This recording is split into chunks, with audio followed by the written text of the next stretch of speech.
Bapak Ibu sebangsa dan setanah air, tahun ini kita kembali memperingati hari lahir Pancasila. Saya mengajak kita semua untuk bangkit bersama, menang dari pandemi COVID-19 yang semakin terkendali. Mari kita tunjukkan bahwa kita adalah bangsa besar yang berjuang bersama secara gotong royong. Mari kita buktikan kepada dunia bahwa dengan berpegang pada ideologi Pancasila dan menjadikannya sebagai bintang penuntun kita, mampu menjadi bangsa yang maju dan selamat. Sekali lagi, selamat memperingati hari lahir Pancasila. Ayo, amalkan nilai Pancasila. Salam Pancasila. Saudara-saudara seluruh masyarakat Indonesia yang saya cintai dan saya banggakan, Pancasila adalah dasar negara.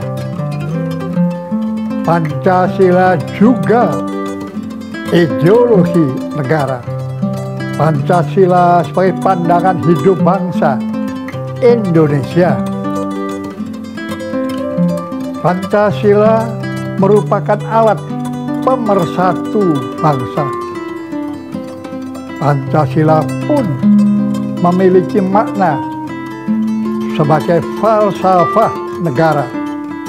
Marilah kita menjalani hidup dengan menjunjung tinggi nilai luhur yang terkandung dalam Pancasila.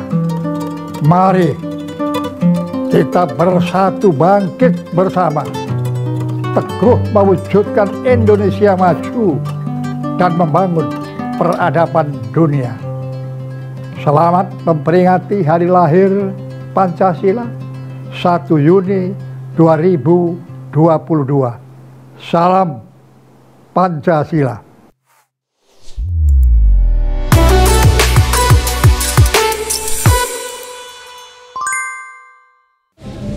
Bung Karno ditangkap pada tanggal 1 Juni 1933 usai memimpin rapat politik di rumah milik Muhammad Husni Tamrin di Jakarta. Bung Karno ditangkap oleh seorang komisaris polisi ketika keluar dari rumah Muhammad Husni Tamrin dan kemudian dipenjarakan selama 6 bulan lebih tanpa proses pengadilan. Pada tanggal 28 Desember 1933, Gubernur Jenderal Pemerintah Kolonial Hindia Belanda De Jonge mengeluarkan surat keputusan pengasingan Bung Karno yang saat itu berusia 32 tahun ke ND, Flores, Nusa Tenggara Timur.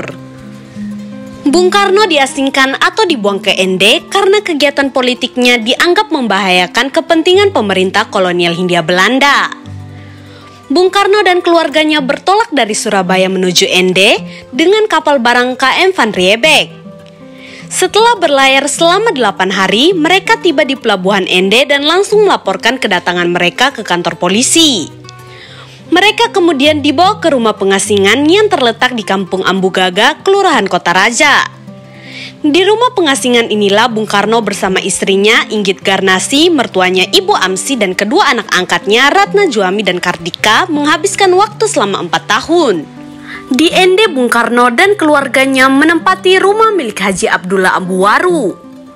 Di rumah pengasingan ini, Bung Karno memiliki pembantu rumah tangga yang berasal dari Kabupaten Saburai Jua.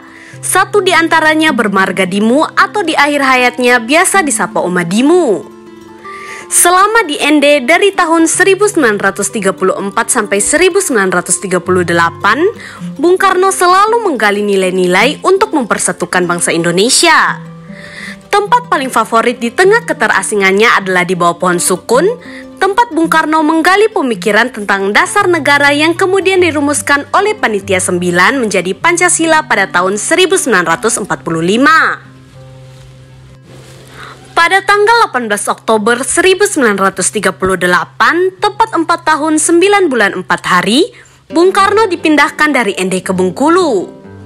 Setelah Indonesia merdeka pada tahun 1951, Bung Karno yang saat itu sudah menjadi Presiden Republik Indonesia mengunjungi ND untuk pertama kalinya.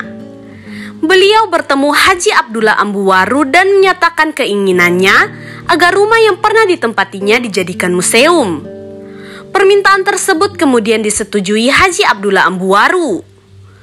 Pada kunjungan kedua ke Ende pada tanggal 16 Mei 1954, Bung Karno meresmikan rumah tersebut menjadi rumah museum.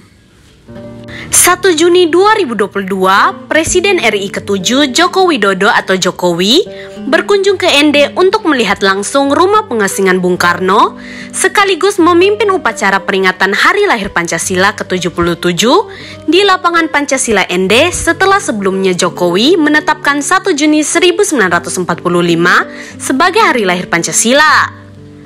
Melalui keputusan Presiden nomor 24 tahun 2016, pemerintah di bawah kepemimpinan Presiden Jokowi menetapkan tanggal 1 Juni 1945 sebagai Hari Lahir Pancasila. Tanggal 1 Juni juga ditetapkan sebagai Hari Libur Nasional. Dalam keputusan Presiden tersebut disebutkan bahwa pemerintahnya bersama seluruh komponen bangsa dan masyarakat Indonesia memperingati Hari Lahir Pancasila setiap tanggal 1 Juni. Alasan penetapan ini adalah Pancasila telah ditetapkan lebih dahulu sebagai dasar negara pada tanggal 18 Agustus 1945. Jokowi merupakan presiden kedua yang berkunjung ke Ende setelah Presiden Soekarno dan merupakan presiden pertama yang berkunjung ke Kabupaten Ngada dalam lawatannya ke Pulau Flores sejak 31 Mei hingga 1 Juni 2022. Warga di dua kabupaten ini sangat antusias karena kerinduan mereka untuk bertemu Jokowi akhirnya terwujud. Nggak tahu, nggak bisa diungkapkan kata-kata. Senang aja, Bang. Saya sangat bahagia, sangat bangga sekali bisa jabat tangan dengan Bapak Presiden.